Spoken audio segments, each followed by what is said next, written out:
Hey everyone, John Velasco here from PhoneArena. You're watching our in-depth video review of the HTC Sensation 4G.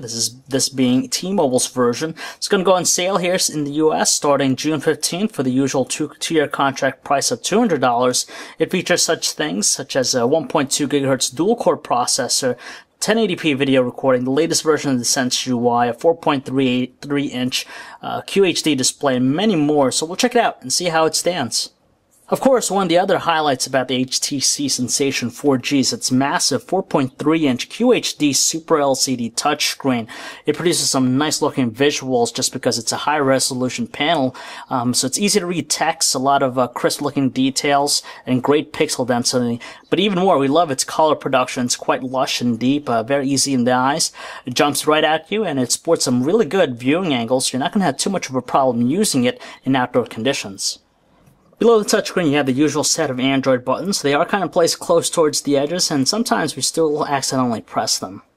Up top, though, we find the front-facing VGA camera for video chat and self-portraits. You got a wide but thin-looking earpiece grill, and on the right side, you have the LED notification light right there, and you also have the light and proximity sensors.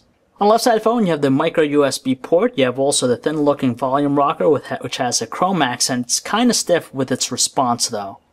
Meanwhile, on the top side of the phone, you have the 3.5mm headset jack, dedicated power button, which is flush, kind of difficult to feel out the finger, and exhibits also a stiff feel to it.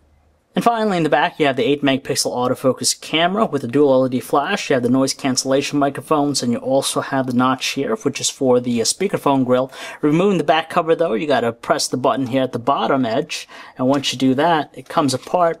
And you can see the back cover right here. It's quite sturdy. And you have access to the battery, the micro SD card, and also SIM card slots.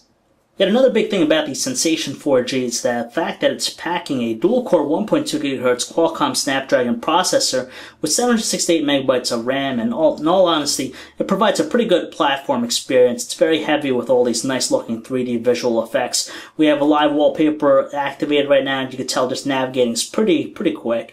And of course, it just looks nice with all the 3D visuals in play. For most basic operations, such as kinetic scrolling, it's very responsive with its feel, and we're pretty much happy with it, though there is still a little bit of delay. It's not as buttery smooth as we'd like. You could tell here just navigating between the two panels. There's a little bit of jerkiness going on, but still more than acceptable, and we're more than happy with the overall performance with the handset.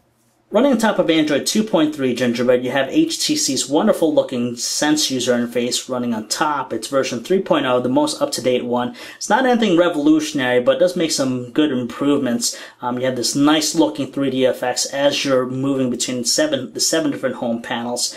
Of course, you can execute a pinch gesture at any time to get helicopter view, to get all your panels at one time, easily jump into any specific one. And if you scroll really quickly, it has that nice 3D carousel effect to it. The app panels laid out in traditional format. It's a grid-like view, nothing extraordinary about it. You could categorize it by most frequent ones and also downloaded ones. And of course, there's plenty of personalization with the platform. You have the various scenes, skins, wallpapers, and lock screens, which is more than useful just because you have things directly on the lock screen.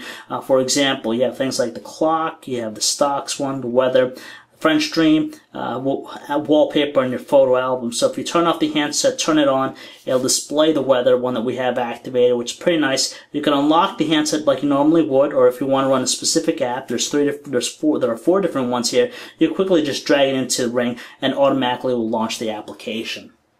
When you press the distinguishable clock widget on the home screen, it's going to run the dedicated application, the weather one. It's pretty nice with its offering just because it gives you this nice looking animation with the weather. On top of that, it gives you additional information such as the temperature and the upcoming weather conditions. There are a total of 4 different people widget layouts, and you can choose one that encompasses the entire display or others that are a little bit smaller. The one that we set up already, you could scroll between all your available contacts, and they give you instant access to things like calling them or sending a text message. Again, showing off its usefulness, the HTC Mail widget's definitely nice just because it aggregates all your mail in one place. You get a small preview of what they look like, and on top of that, if you click on it, you get to run the full dedicated application. The photo gallery widget's pretty nice indeed, just because it has that really nice looking 3D effect with it. On top of that, you could browse the different content by just simply executing some swipe gestures. Just like the HTC Flyer, the watch widget allows you to view all of the available content that you've purchased or rented through HTC's streaming service, and from here you could also buy additional ones. Another thing that we like about Sense is the new notifications layout. It definitely improves the experience just because you have some quick access to the most recently launched applications, you have your notifications, and you have also these quick settings which allow you to activate certain things instantly. Speedy typers will love the Sensation 4G just because with the typing experience, it's pretty fantastic. It has the Sense keyboard, which is quite useful just because it employs some of the numbers and even some punctuations directly from the main panel, so you don't have to exit out of it. And it's also fairly quick, and considering it has a large display, it's more than easy in our thumbs. The Gmail experience on the Sensation 4G is no different compared to other Android smartphones out there. You're still presented with the same rich set of features, such as the ability to add multiple accounts, threaded conversations, and of course labeling. On top of that, email setup is fairly easy. Username and password automatically set up. And for some other services out there, it might require some additional pieces of information. Web browsing is indeed superb just because you have a lot of ample space, you have HSPA plus connectivity and flash support, and it doesn't really stutter when there's flash content. You can tell it's very responsive even in the wake of flash content. You have pinch gestures to zoom in and zoom out. Overall, you're going to have a wonderful experience just because it loads up pages very quickly. There's nothing dramatically different about the music player interface on the Sensation 4G. You can browse through your albums right here. When you make a selection, it's going to play the song. It'll display the usual stuff, the album cover, track information, and even on-screen controls. You can tell you can browse through your songs more by just executing some swipe gestures. You have also the mini player on board within the notification panel. And of course, when you turn on, turn off the device, you still have the mini player on there as well. In terms of the audio quality, it's kind of weak, not the strongest out there, and it's a little bit on the reserve side.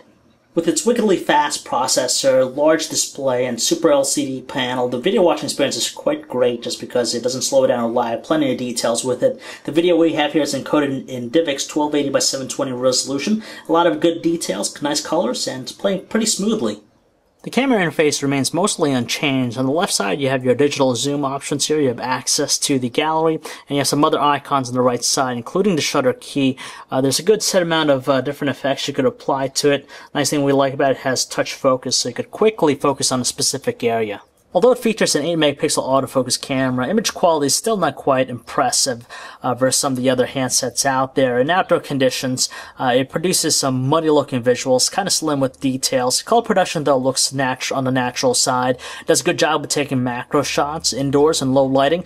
There's a little bit of digital noise, and on top of that, the details go down. The LED flash does a good job of illuminating the scenery, but overall, still not quite as sharp as we'd like. Being one of the few handsets on the market that has the ability to shoot full 1080p videos, we're a little bit disappointed with the overall quality. It shoots at a consistent rate of 29 frames per second, so it's pretty smooth with that aspect. But in terms of details, it's very lacking, kind of in the softer tones. We do like the audio recording. It's quite natural and clear, but everything else, especially in low lighting shots, there's a lot of artifacting going on and just a poor amount of detail.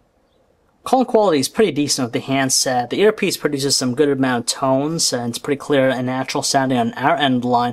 Our callers, though, they did say our voice does sound a little bit on the crackly side, and same thing's evident when we use the speakerphone. It just produces some crackly sounding voices. Signal strength seems pretty good with the handset. It retains a solid set of bars in high coverage areas, and we don't see it fluctuate that often, and we didn't experience any drop calls during our testing. Thankfully, battery life is average with the handset, even though it does pack a dual-core processor. We managed to charge it fully, and just using it lightly and setting the brightness to automatic, we managed to get approximately 40% left battery at the end of the day, so it should suffice for most people out there. But for your heavier, even normal user, just constantly expect to charge this every night. As it stands right now, the Sensation 4G easily is the best HTC branded Android smartphone in T-Mobile's lineup right now, and supplants the T-Mobile G2 thanks to its nice set of features, such as the beautiful looking 4.3-inch Super LCD display, the dual-core processor it's packing, and 4G connectivity support.